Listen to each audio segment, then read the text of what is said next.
Hello, hello, hello, and welcome to another episode of the Open Book Besties. I am Misty Walker, And I am Kay Webster. and we are coming at you, both of us feeling a little off today. Under the weather. Under the weather. So hopefully we can not let that shine through. Right. I mean, we look good at least. Yeah. Makeup hides a lot. Right. Y'all can't see that I'm wearing my slippers and I'm feeling sorry for myself. You can't see my allergic reaction that's covering my face right now because I put on a new moisturizer. Oh gosh, we're so pitiful. You know, yeah, the things that we go through. Right. So I found some interesting questions that we can ask ourselves that might spur on some good conversations, I hope. Cool. Does writing energize or exhaust you? It energizes me. I like to write. That's the part of the job that I do like. So after you get done writing, you feel like pumped? No, I would say while I'm writing, I'm energized. And then as soon as I'm done, I like crash. Like I don't even know how to explain it. I just crash, like a sugar crash. Yeah. It's kind of like Christmas. There's that huge buildup, and then you're like in it and you're pumped, and then Christmas is over and you're like, oh man, I'm exhausted. Right. And for me, it's not necessarily like, oh, I'm tired, I want to go take a nap. It's like mental exhaustion. Like Drained. You just want to stare off into space. Like that's all you want to do. Like, and a lot of times after I've written like a whole lot, I'll get in the shower. Me and my husband, we take showers together because we're so romantic. But anyway, every night. Yeah. And so I'll get in the shower and I'm like, he's like, what's wrong with you? I'm like, I've been writing all day. What's funny is that like we'll be chatting over Messenger, and sometimes, I mean, it doesn't happen very often, but occasionally you'll be like, wait, is Matt taking a shower?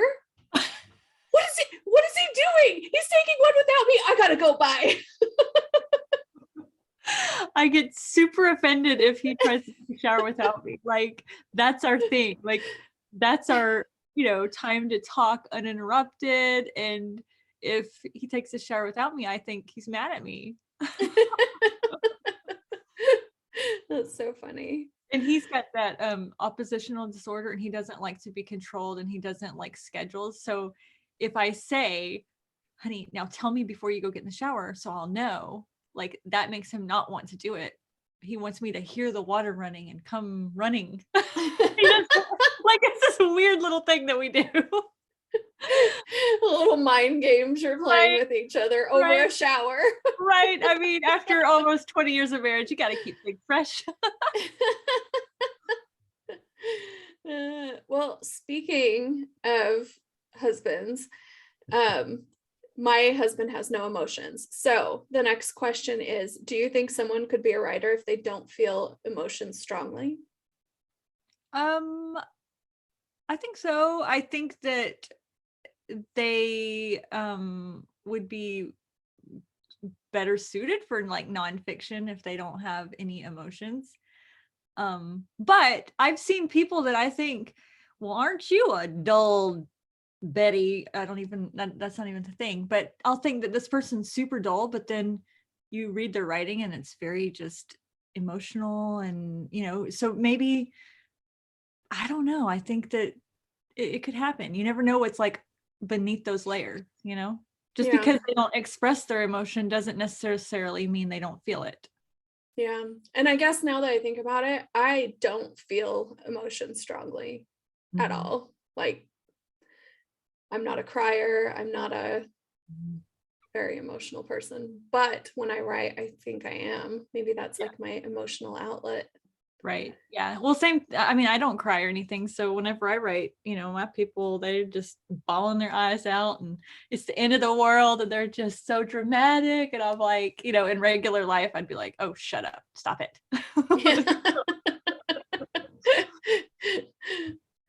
Yeah. Yeah, I think Ty would be good at writing nonfiction. Like he could do the research and Right. he'd be Yeah. good at that. Like Yeah. a World War II. I don't know. Something just so boring in him. I know he's Hope so he doesn't hear that. boring. He is so boring, but I love him anyway. Yeah. No, I already told you, and I don't know if you told him this yet, but I told you that he's going to have to take some ads classes and learn them and then reteach them to us. No, I don't want him to reteach it to me. I just want him to do it, which we're trying. Like that is the end goal, would be for him to work for me, for the business. That would be amazing if we could ever get to that point.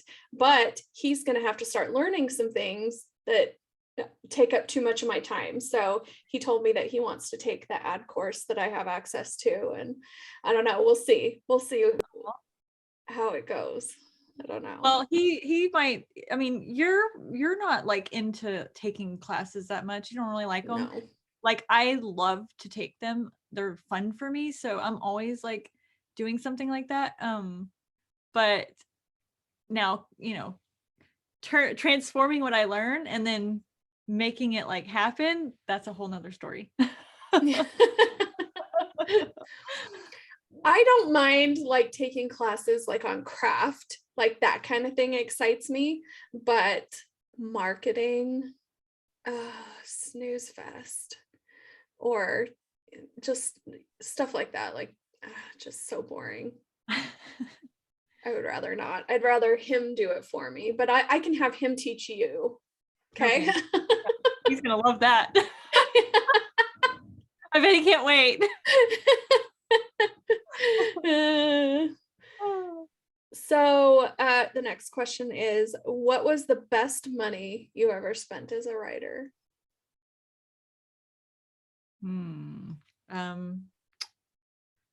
Oh my gosh, that's a hard question. I'm gonna have to think about that. I think the best money that I spend consistently is my editor. Yeah. That's a good one. That's the best money I spend because I am a typo queen and sometimes I just get too close to my project that I can't see like the bigger picture, and she totally swoops in and sees the bigger picture. And my memory sucks, of course. I've said this a million times. So yeah. Sometimes she'll be like, oh, you changed your mind halfway through about this thing about this character. I'm like, oh. Oops. Oh gosh, I don't know. I don't know. I feel like I spend so much money on so much stuff that I don't even know. I don't know. What the most important thing is. The most important thing. I'm gonna say probably Holly. What? Let's wait. Holly. That is true. Yeah. I mean, literally, if I didn't pay her to come help me, my laundry wouldn't get done. We would not have paperbacks that go out all the time. She would not stay on me to do adult things like get my son his learner's permit and things like that. Like literally, she is the adultier adult in my life, and she's just good at it. And I'm glad to pay her for that, and I'm so thankful she works for me. So yeah, Holly's my thing. Yeah, I totally agree. I would die to have a Holly. Hopefully maybe Ty can become my Holly. Well, and the cool probably thing, not, because he's not going to do my laundry, but no. And the cool thing about Holly is I've slowly been letting go of some of my really controlling things that I have to do, and I've been letting her do. And so one of the things that she's been doing is she's been replying to like customer service emails about like book orders and stuff. And normally I would field all of those, but I get so busy and a lot of times they just pile up. So now I just forward it to her. She goes in there, she's got great customer service, and then figures out and says, I spoke with Christy and she asked me to, talk to you about this. And now she's developing a relationship with my readers, and that's good because they know that, kind of like with you in the past, they'll reach out to you for stuff if they can't get a hold of me or if they don't want to bother me. And that's with her now. They're starting to be like, okay, well, I want to order these books. Should I do this or should I do that? And she'll help them. And then the other thing that she's been doing is she's been uploading my books for me on Google Play. And so, I have not uploaded all of those books, because I'm wide on a lot of them, because it's just so time consuming and I don't have time to do it. And so, and it was like, oh, I don't want to teach her because it's just too complicated. And finally she was like, just show me how to do this. So we sat down, I told her how to do every little thing. And I said, it's okay if you mess up, because I'll probably mess up too. And so, and then I put all my stuff in folders where she can access it. And she's been slowly going through there. And, my Google Play sales have gone up because I have more books to sell over there. And so the next one I'm going to have her do is, I have some that need to go over onto Barnes and Noble that I have missed. And so I'm going to teach her how to do Barnes and Noble too. And then eventually I'll teach her how to do some on Radish. So I've been slowly doing that one. So, and it's taking a lot of off my plate, and it's freeing me up so I can write and, do the stuff that I absolutely have to do. All this other stuff can be delegated. And since I completely trust her, she's my sister, and, she comes over and works 3 times a week. It's, she's right there. We can, she can ask me questions or whatever. We're side by side. So I don't know, it works out. I don't even know what I was talking about. I just rambled for 10 minutes. She's your best money spent. Yes. So neither of us write under a pseudonym. You shortened your first name to K, but we don't have pseudonyms. So why did you decide to write under your name versus a pseudonym? Because I am used to signing my name and I didn't want to learn how to sign a new name. So let's say it was out of pure laziness. There's your answer, folks. Nothing clever. That's such a you answer too. Like, I could have predicted that. Yeah. I had already built my name up in the industry because I was working for you and Ella Fox and Mary Elizabeth, and I was working for all of these authors, and I was blogging and everybody already knew my name. And I felt like if I had to start all over, then it would be like that much harder for me. Right. Like I was already, facing an uphill battle, because when you go from working for authors and blogging to being a writer, people are always so skeptical, like so skeptical.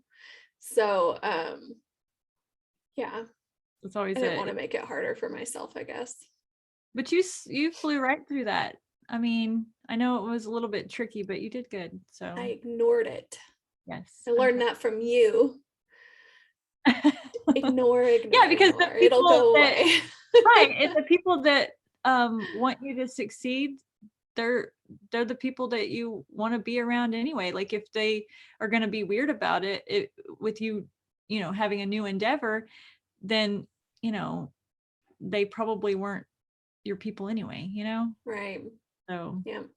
I mean, if I have somebody, like if I have a friend that's helping me or whatever, and then they're like, oh, I'm going to write a book. I'm like, yay, you can do it. Do you need help? You want to talk about this or whatever? Like, that's what you're supposed to do. Not be like, oh, another one has converted. But because it's the natural progression, I think, of these things. I think most of these people did start out as bloggers or really immersed in the book world. And and it's like you love books so much that like that's the next step for you if you're just obsessed with books, that maybe write a book, So yeah, I don't know why it's such a surprise, when it happens. I know. Also, I don't feel like I have anything to hide as far as like who I am, and I don't know. I mean, I don't have another life, I guess is what I'm saying. A lot of authors that have pseudonyms, they have another life. They're a teacher, or they're, something that they don't want everybody finding out that they're really a raunchy romance writer or whatever. I Right. don't have that. Same. Right. What you see is what you get with me, like no shame. Mm-hmm. And like even all of my family, they know about all my banned books and what those banned books are about, and they're still like, all right, go girl, so You have a really supportive family. yeah, I do. And just all the people I encounter, they all are supportive, so like I'm thankful. I hear these stories about people that you know their siblings or their mom or their spouse or whatever are not happy or proud, or they think that they're wasting their time, and I don't know, it just hurts my heart because Yeah. that would suck. Yeah, that would suck. I have a pretty supportive family. I mean, my family's not going to be going out and reading my books, I'll say that, but they are supportive in that they want me to succeed. Right. My dad found my TikTok the other day and I was like, Mom, can you please tell Dad? Like, he is being so supportive, he listens to the show, he, wants to be there for everything. But my TikTok, I am a whole other ass person. Like, I am not me. So I had to tell my mom, I'm blocking him. Tell him that this is where I have to draw the line. Well, and it's funny because you say that, but the person that I see all the time is on your TikTok. So I think it's just weird for you, like you're weird about your TikTok, like about who sees your stuff. And Yeah. me, I'm just like, I don't care who sees it, like my biggest fan is Avery. One time she went and liked all of my posts on one day and I got notifications. I was like, okay, thank you. My oldest daughter does that. She makes sure that my entire video plays and that she likes it. Like, she follows all the rules. But Mabel, like, she'll be scrolling TikTok and I'll hear one of my videos pop up and she just flips right past. Yeah. Well, I don't want anything to do with that.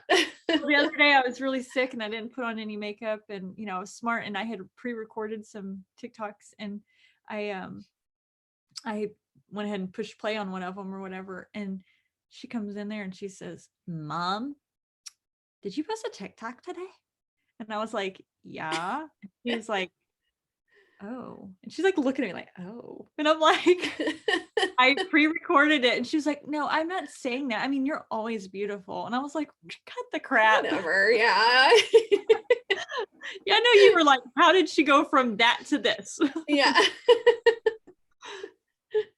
Those filters are pretty crazy though. Have you tried any of the filters on your face? Sometimes I'm like, that does not look anything like me, but I kind of like it. Right? I know. I have to really tell myself, don't mess with the filters too much, because I could have way too much fun. Like I put a little too much comedy in mine sometimes, and because it's like, I just think it's funny, and I'm like, okay, these people are gonna think I'm just goofy if I do this every single time. But you are goofy. I know. What you see One is of what you those get. what? I said, what you see is what you get. Yeah. One of those filters convinced me that I needed freckles. Like, it put freckles on me and I was like, oh, that is cute. I need freckles. I went and got a freckle pen off of Amazon to like draw on freckles, and you're supposed to like stamp it on your face and then run your finger over it and like copy and paste it. That was not cute. I never saw a picture of this. Well, that's because I did not take one. Dang. Actually, I might have. I think I posted on Instagram, and I was like, somebody take my credit card away, please, because I'm making really stupid decisions. Well, I bought something, and we're gonna see how it goes. It's kind of like your little eyelash saga. except for instead of going and having them threaded on or whatever, or glued on, these ones have like magnets, and then they have like this little thing that's like an eyelash curler, Yeah, and it yeah, like yeah. around your eyelashes, and it should be here any day. And I'm so like pumped to try this out, and it's probably going to be a massive fail because everything makeup related for me is a massive fail, but I'm so excited. Was it a Facebook ad? Yes. I knew it. Yes, it was. That's how I got this shirt. Basically, 90% of what I buy is a Facebook ad. Yeah. Well, I'm excited to see how it works. I've tried the magnetic ones too, but the band, I have really thin eyelashes, and the band was just too heavy. But you have much thicker lashes than I do. Well, so see, it might not be the same. I might have bedroom eyes because it's weighing down so heavily. Like, Christy, why do you always look so sultry now? Right. I'll be like, oh, look at me. Oh my gosh, it's it's gonna be a fail. Like, we know it. It's gonna happen. Well, I don't know. We'll see. I think the hardest thing will be the application. Well, it comes with a nifty little gear press thing. Yeah, Like, it does, but I still don't feel very confident. Have Holly help you. Well, and back in the olden days, and I guess people still use them, but back in the 90s is when I used it, was the eyelash curler, the little, and this is what it looks like, the same little like machine looking thing. And you want to know how many times I got my eyelashes trapped in that machine? Oh, did you ever do that? Yeah. Like, got them caught in on the sides, or your mascara, like that was on there, like clumped together and stuck together, and then you got this metal contraption hanging from your face, and you're like, oh my God. You pull it off and like half your lashes are still attached. This did not work out how I wanted it to work out. It's crazy how TikTok has kind of transformed the way we do our marketing, because we used to have to put on makeup like, I don't know, hardly ever, right? Because we were just occasionally posting a picture on Instagram or what, going live in our reader groups or whatever. And now it's like multiple times a week. Oh, it's exhausting. Why y'all got to want to see pretty us? Yeah. I seriously wanted to just make my screen black today and just have a voice. You asked if you could. You said no. I said no. That is not a good friend. No, that is a good friend, because I want us to succeed, and nobody wants to just stare at my face. They want you. I'm not delusional enough to think that this podcast would survive without my other half. No, everybody's here for your lips, Misty. Okay, that's the feedback I get from all of our listeners, is they are here for Misty's lips. I am here for Misty's lips. No. I tried to do I really like the dark purple lipstick, and that's what I was gonna do today, but then after the whole allergic reaction fiasco, I was like, no, we're going nude, because I don't want to have that happen to something else to go wrong. Right. Only one fiasco per day. Yeah. Okay. What is or what does literary success look like to you? Like, when do you think that you could stop and go, I am successful? Or have you already gotten there? I feel like if I stayed exactly where I was right now for the rest of my life, I would consider myself a success, because I make a great income and I have lots of books and I'm proud of what I've done. But I'm not one of those people that's just happy with the way things are. I always got to make it bigger and better. And so there's always a goal out there that I want. So, if I make XYZ income, well, why don't I go to try and double it? Like, I got to be extra like that. And so, I would say that the literary success would be, to me, it wouldn't be like a status or or traditionally published or a big book deal or a movie or anything like that. It would literally be a number, you know what I'm saying? Like Yeah. a financial thing, like to me, like, because that's what it's all like. I work hard and I watch the money grow, you know. And so like that's why, you know, I'm like do, like, and it's all like a numbers game for me. So for me, that's like the success, I like the eye on the prize kind of thing. All these other things are like bonuses and really cool and awesome, and they come with the money, if that makes sense. So for me, it's like, okay, just keep doing better than I did last year, keep doing it better than I did last year. And, you know, and ultimately, I think that it would be amazing to have your backlist working for you in such a way that it just churns out passive income. Like you don't have to do anything and it just shows up, you know? So that's the real goal. Yeah. But you? I don't know when I could think of I guess, I don't know.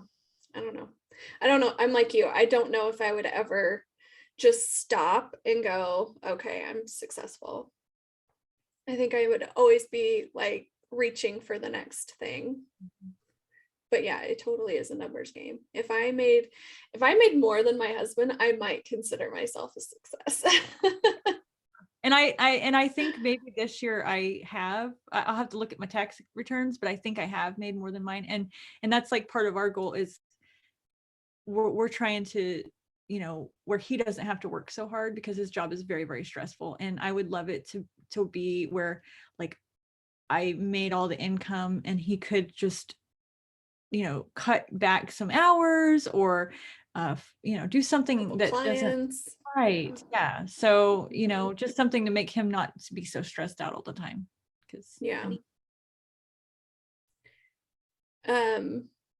okay, let's see what else we can think of here. It's asking questions like, how do you select the names of your characters? Which I know the answer to. We both just recycle names already used. No. I did that on accident. I know. I was writing something and this new project I'm working on, and I was writing along and I thought, I literally name the same people. Like when I just throw names out there every single time. I need like a list of here's some good names whenever you're needing to just add in side characters that don't matter. Don't keep choosing Stephanie or Julia or like the same ones that you always choose. Like there are so many other names out there. And so I even did that in the book I'm writing. And then I was like, you know what? No, I'm not doing this. And I went back and I changed her name from Julia to Jamie because I don't really use Jamie, but I've used Julia a bunch. So I'm like, for side characters, and I'm just like, stop. It would be very helpful if I had a list of all my characters because I feel like my brain just attaches to certain side character names and I don't even realize it. Right. And you go through a little bit more like effort when you're naming your main characters because, you know, you're going to be talking about them the whole time in every chapter. And so it's like you look through the baby names, or maybe you saw a name that was cute that you like that you've always wanted to use, or you know, or it can shorten to something cute, or it can turn into a cute nickname. Right. You know, and so like well, like for Triple Threat, I like the name Landry, and I always wanted to use it because I just thought it was a cute name. And then I thought, wouldn't it be cute if they called her Laundry? Like dirty laundry. And it was just like a fun thing. And it was just like a play on her name. And I like doing stuff like that. So that's fun. But when it comes to the side characters, they're all the same. They all have the same names. Yeah. It's Julia. And I think I use Sam a lot. Sam and Julia. And then you get people asking you, is this the same Julia from this book as in that book? Right. I get that. They're like, the Stephanie from your Lawn Boys, is that the same Stephanie as the mom in, you know, whatever? And I'm like, dang it, I named them the same in the same world. then I have to think, not everybody has a different name. There's a lot of Christies and there's a lot of Misties. So Yeah, a lot of them. And the Misties are always horses, cats, or strippers. yep. What book did you have to do the most research for? Because you've written quite a few books that required a lot of research. I think it's going to be a tie between. Can I guess? Oh, go ahead. Okay, I'm gonna guess. Whispers and My Torn. Yeah, because those were Really? the yeah, no, that's the ones I was gonna say, because those had the most medically stuff. Oh, and Dr. Dan, I had a lot of research on that Oh one. yeah. But that anything that has like medical stuff, like I really want to get it right. This Is War Baby, I did a lot of research with like OCD and stuff like that. Like, so medical type stuff seems like where I spend a lot of time researching. So those are some of the ones that I spent a lot of time on. Because in Whispers, there's I can't think of the name. What's it called? What is Don't she? give it Oh, away. we don't want to. Okay, sorry. Don't spoil it. Dang, Whoa. you spoiled it. I know. Like what? Our 72 listeners, or was it 42? I'm gonna say 72. Everybody's read Whispers by now, especially after this last few months. Has your dad? I feel like no, my dad didn't read it. He's our listener. Okay. Don't spoil it for your dad. Mine would be Conversion. Yeah. Because it's about a neo-Nazi and a human rights activist who is Black. Mm-hmm. And I obviously do not have the mindset of a neo-Nazi. Right. And so I had to really watch a lot of uncomfortable things. I had to sit there and watch documentaries and even propaganda just to get inside the head of someone who thinks with that much hate. And that was really, really hard. And it took me a really long time. But it was also one of your most loved books. Yeah. So, and that's kind of like those books that I talked about. Those are some of my readers' most loved books. And it's like they can feel and feel that you've done the research, like they appreciate it.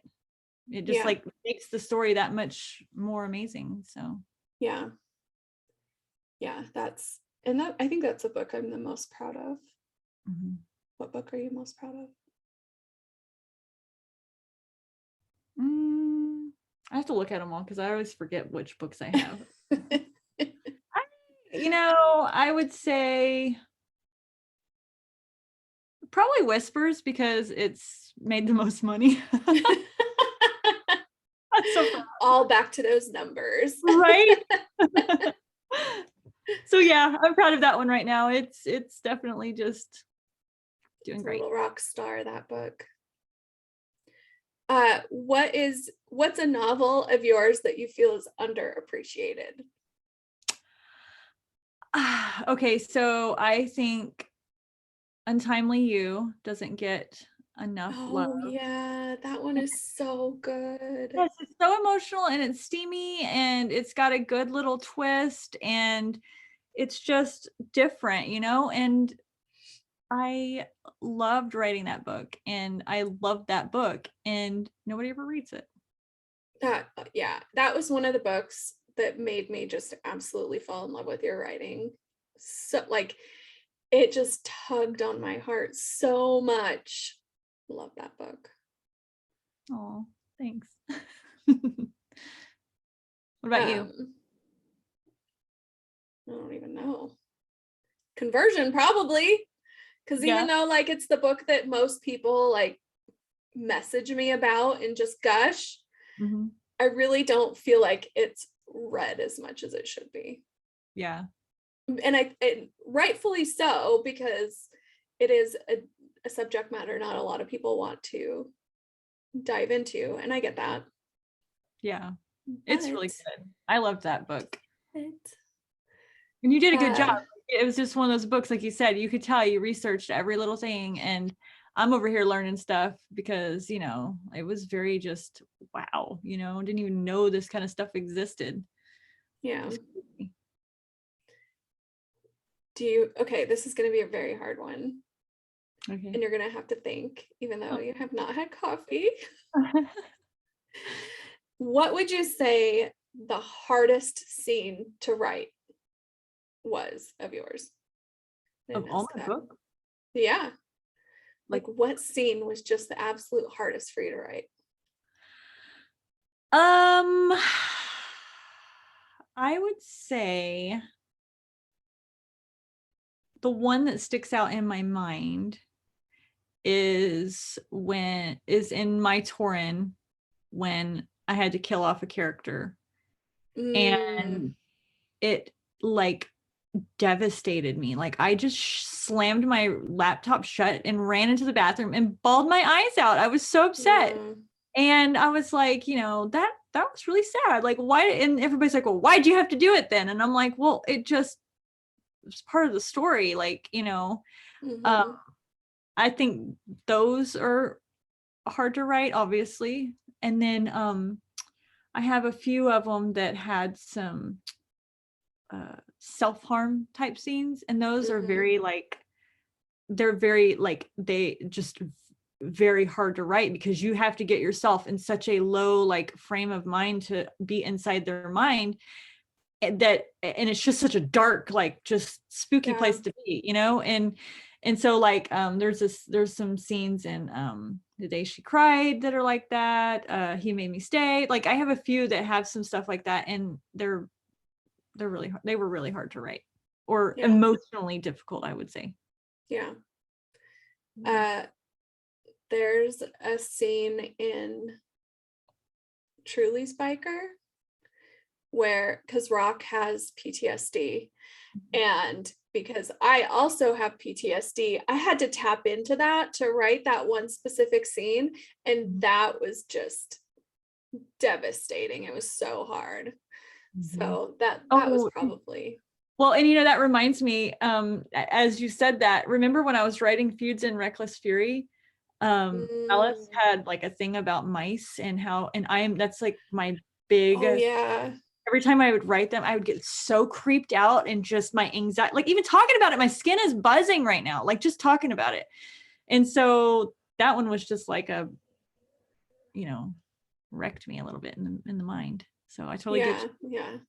Because like I like to tease you about the whole mice thing, but like you are seriously terrified of them. Right. Yeah. Totally terrified.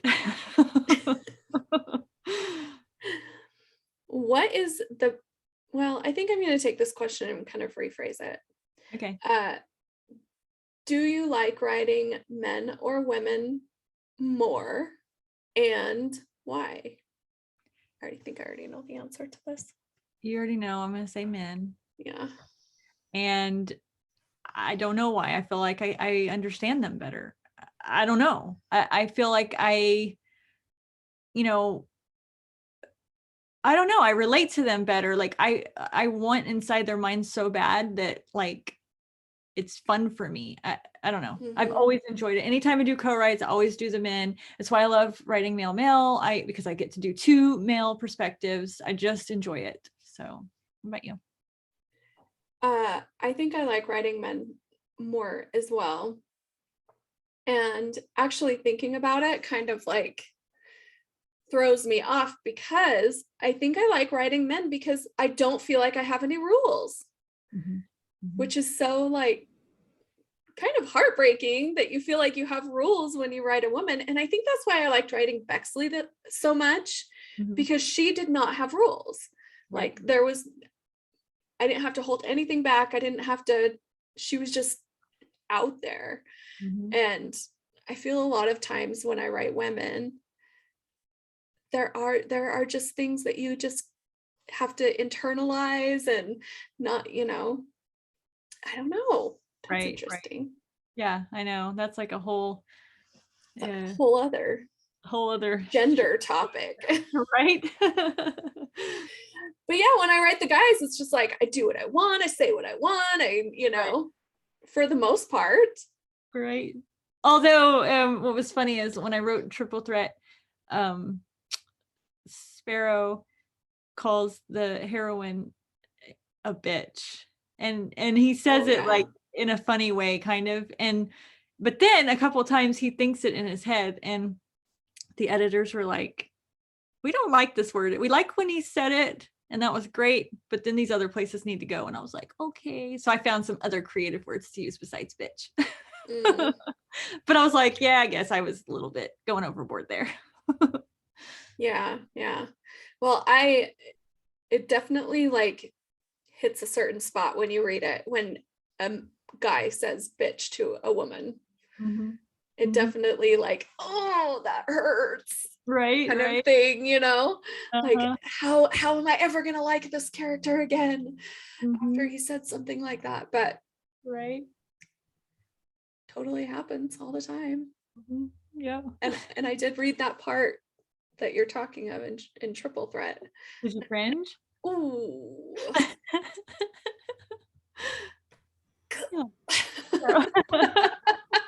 Why you gotta be so mean, man? I know. But to his defense, she was being one. She was being one, yeah. So he was just calling it like it was. And I'm pretty sure she had barbs for him too. Yeah, and it was just in response to something that she had done or said, something that she had said to him. And it was just like, I mean, it's perfect banter. It's totally fits the scene, but it's just that one word that I think reading it as a woman just like cuts the deepest, you know? Undoes you a little. Yeah. So I'm reading Triple Threat right now because arcs are in the wild. Yes. And I think I got to like 20% last night, and it's so good. And I doubted you. I don't doubt you very often, but I doubted a little bit because I hated those triplets so much when I was reading the Cinderella series. And then magically they start growing on you. It's working. Your magic is working. Why is she doing this to me? I know. I wanted to keep hating them so bad. I had somebody else reach out to me too, telling me that they hated the triplets so much. Really? And so they were like hesitant because they got an arc. They were like, I just don't know if I can do it. I just hated those triplets so much. And I was like, dude, same. Well, good. Now you can be my living proof that it's okay. I'll go read it. Yeah. And I think it's a really hard thing for an author to pull off. So. Oh yeah, it took some thought, and I had to be clever in the way I did it because I didn't want them to completely change. Right. That would be not realistic. I had to make them the same, but make you understand them a little bit better, and also let them be their own heroes in their own way sometimes, you know? And so maybe they were a villain in these stories, but it doesn't mean that they'll always be a villain, or, you know, they're not really heroes either, but you know. Yeah. But they're more likable. Well, and the reason why she finally decided like, yes, okay, I can go ahead and read it, is because she then thought about Benny. Oh, yeah. And she was like, wait, she got me to love Benny. I think it'll be okay. Right. Yeah. I mean, Benny was, he was a psychopath, kidnapper, crazy person. Yeah. And he's still a psycho crazy person by the end of it, but we just give you more insight into his brain and give him some heroic moments, even though he's a villain, and you just start to like his character. And I mean, not in a way like, oh, I want to, you know, run off into the sunset with him one day, but like, you enjoy reading his character because it's interesting and it's different and it gets your blood pumping. So Yep. So yeah, it's working. Yay.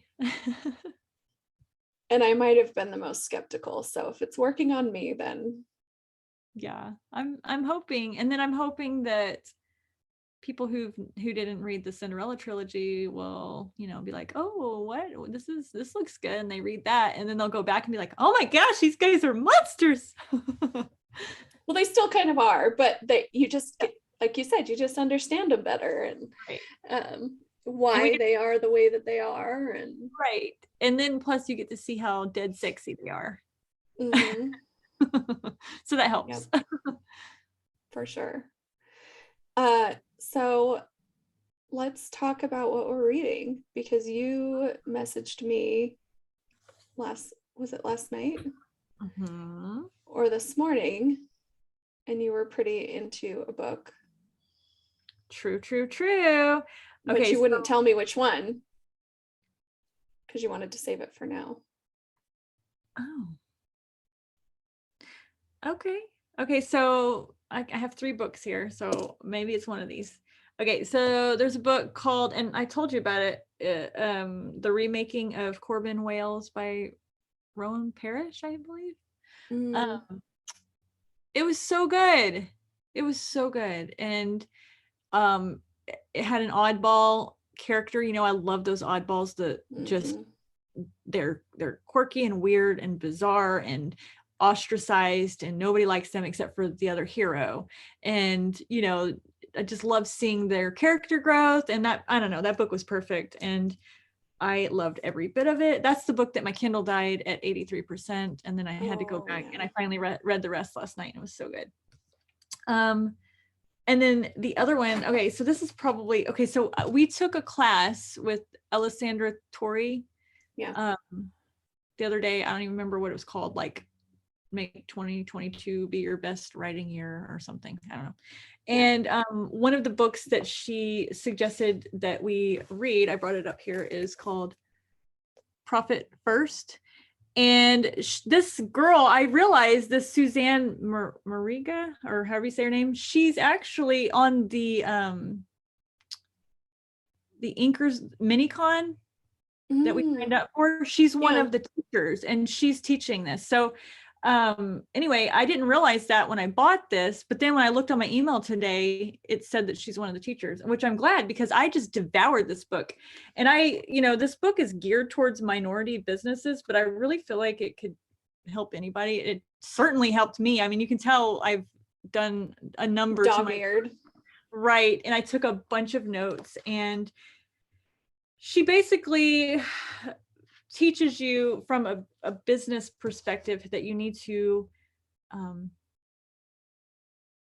give yourself profit first, because so many of us just work, work, work, work, work, and then we pay all the bills or whatever, but we're not actually like taking profit for the business and then using it to do other things for later in the future, because we do all these other things first. And so she Mm-hmm. basically teaches you how to do that first, and then doing different accounts for certain things like operating and payroll and just different things. And with me and my husband each run our own business, and so it was so helpful. Like one of the things she called it was entrepreneurial poverty, that so many, and I was like, that is us. Like we make all this money with our stuff, and then everything goes out, and then what do we have to show for it?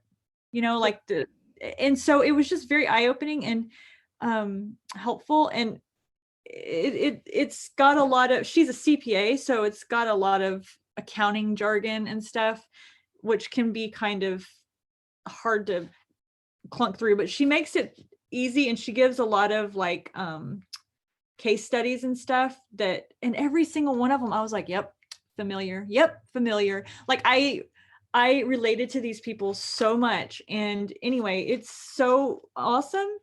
I've already gone into my checking accounts and renamed them to match up with this so that I can do my thing. And I just cannot wait to see what a year from now, after learning all this and doing some of the stuff that she taught me, to see how that like transforms things. Like I'm Yeah. really like excited to see. And whenever it does and it's amazing, then I'm going to write to her and make her my best friend, like I do everybody. Perfect. And then Maybe and after I take her class, then I'll be wanting to read the book. But right, like when you start talking numbers, right. Well, and I don't know if this one is on audiobook. I think it might be, but it's actually a like a spinoff or another division of Profit First by, I don't know the guy's name, Michael something. Hold on, I'll tell you. Michael Lewicks or something. Anyway, he's got an audiobook. Yeah, and I'm going to listen to his audiobook because it kind of goes hand in hand with this. And since I've read hers, and see if I can grab more information that's helpful. Hers is on audiobook. Right. Oh, you can't see it. Yeah, and it was really amazing. And basically the tagline for this is transform your minority business enterprise from a cash-eating monster to a money-making machine. And like I said, when I got this, I didn't realize it was geared towards minority businesses, but I feel like it's helpful to everybody. I think that and lots of people can learn from this, you know? And so anyway, I absolutely loved it. 5 stars for me. And the one that I'm reading right now that I am almost halfway through is called Writing and Launching a Bestseller by Alana Johnson. And she basically is going into all the stuff that goes into it, like, you know, craft and consistency and just newsletters, content marketing, pre-launch checklists, just all the stuff that you think, Christy, you've released a million zillion times. You don't need to read that. Actually, I do. Like, everybody needs to continually learn and refresh on things, because sometimes you kind of just forget about things, or maybe you just never even learned it in the beginning. And when you read something like this, it clicks in your mind, you know? So I'm enjoying that book. And so those are the books that I've been reading. So what about you?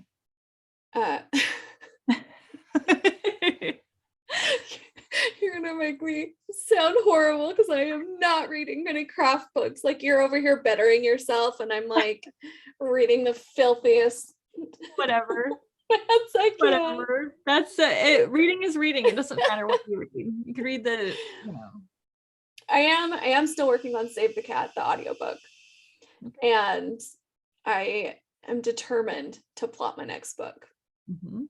So I downloaded the Scrivener template. And I am most of the way through that book. So I'm hoping by the time I'm ready to plot, which should be actually this week, that I'm capable of doing it successfully. Yeah, you will. I have faith in you. Yeah, we'll see. And I'm reading Triple Threat. Yay! And I'm listening to, I'm at the very tail end. Like, I have 9 minutes left of this book, and I had to stop it to come and do this, and it is absolutely killing me. Sarah Kate, Burn for Me. I'm listening to the audiobook. It is so good. It is older woman, younger man, like super twisty and suspenseful. Really, really, really good. And I finally finished my Gianna Darling Fallen Men audiobooks. There's 5 of them, and I think they're all like right around 11, 12 hours. So a while. Yeah, it took me a little bit, but I finally got through it, and oh my gosh, I just love that series. It's just so good. Yeah, and then I'm just listening to Save the Cat. Cool. Yeah, that's I don't know what I'm gonna listen to next though. I don't know. I know I'm gonna listen to something, but it's not gonna be romance, because I'm, you know, it's probably gonna be that other Profit First book. So you're so good. You're so responsible. No, I'm just a nerd. Just a nerd. I think both things are pretty important as a writer, though, because you have to know like what the market is, all of that. Right. Yeah. And don't get me wrong, just because I read some nonfiction lately, I'm also devouring fiction too. So, you know,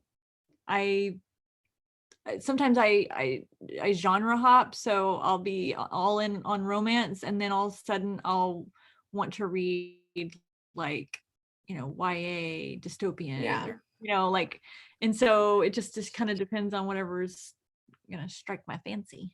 Yeah. So what are you working on right now? Can you say? I am on the actual last chapter, the epilogue of The Runaway Alien with me and Nicole. Ooh. It's the 9th book in our Lost Planet series, and it is the final book. So I haven't written the epilogue yet because I'm going to do it from the very first hero's point of view to tie it all together, and like basically him looking at all of his wonderful family and how everything's grown and all that. So I needed to like remember all the character names and all the kids and everything. So I got to figure all that out first because I want it to be good. I don't want it to just be cheesy and just like I skimmed over. So it's taken me a minute to do that. And then I'm also working on I haven't said the title yet, but it's going to be a taboo story. It's going to be along the lines of the Taboo Treat series that I did. I'm going to do another series, but these are going to be more linked, kind of like the Hoodlums, like the storylines kind of flow together. Like they kind of link into each other. Like you could read them individually, but you're probably not going to want to. You're probably going to want to start at the beginning. So is there one plot arc that goes throughout all of them, or there really wasn't with the Hoodlums. It was just the Hoodlums and all their shenanigans was kind of like the major theme of that. And so it'll be kind of like this because it goes around a family in this town. They're like very like prestigious family and the wealthiest family, and and so there's lots of drama and there's suspenseful things and people are always out to get them kind of stuff. And then I'm gonna make these like real taboo. So like the first one's going to be a student teacher age gap, but it's going to be kind of dark, so it'll be like the Taboo Treats but a little bit darker, not like super dark, but they'll still go on Amazon. They're not that taboo. Like they'll be able to go there. But anyway, I forgot what it was like to write like taboo. I've been doing all this other stuff and it's been a while, and so to write, this growly teacher and this innocent girl, and she's 18, don't worry, and and it's just like just so juicy and like I don't know, I'm loving it. So good. I just finished Riley's Biker for reals this time, and it turned out so much better than I thought it would. I honestly, because I was in such a crazy headspace that I wasn't sure, but it turned out so good, and I can't wait. Really excited. I'm super excited. So that is going to be going to editor soon, and then I can start on a me project that I haven't decided which one I'm going to do. I'm looking at my lineup of things that I need to have done, and I don't have anything like pre-scheduled to release until Petra's Biker in June, so I have plenty of time to just do whatever I want to do, and I'm so excited. I can't wait. Yes, and that'll be good. And that's what I was basically I think we were talking about this, that like so often we get onto these projects or we get into these anthologies or co-writes or whatever, and then next thing you know, you have all these things that are sort of making you money and are fun, but when you have too many of them, you're really not making yourself, like you could, like there is a book in you that is just a Misty book that will just be a home run, and it's getting held back because of all these other little things. And now you're giving yourself the opportunity to hit that home run. And anytime that I've done this, like I've just stopped everything and let myself go, it's always been a success, always. And so like some of the times I remember in the past doing this was This Is War Baby, that like I let myself do this and then it was successful. And then my torrent, like there's some that I just stopped everything and did it. And then I was so glad I did, because the readers loved it. And then it made me money and it helped me like go on to do my other projects. And so your home run is just waiting for you to hit it. So get out there and hit it, Misty. I'm going to, and I'm going to plot that MF or two from beginning to finish, and I'm going to stick with it. Yes. You're not going to abandon it after the first chapter. Yeah, don't waste all your time just to do that. I know. Okay. All right. Well, this was fun. Yes, it always is. Even with us being kind of like blah, we manage. So yeah. And we will be back in 2 weeks with another episode. And I think in 2 weeks, what is today? The 2nd? Yeah. So by then I think I might have released Triple Threat. So yeah, you definitely will have, because it'll be the 16th.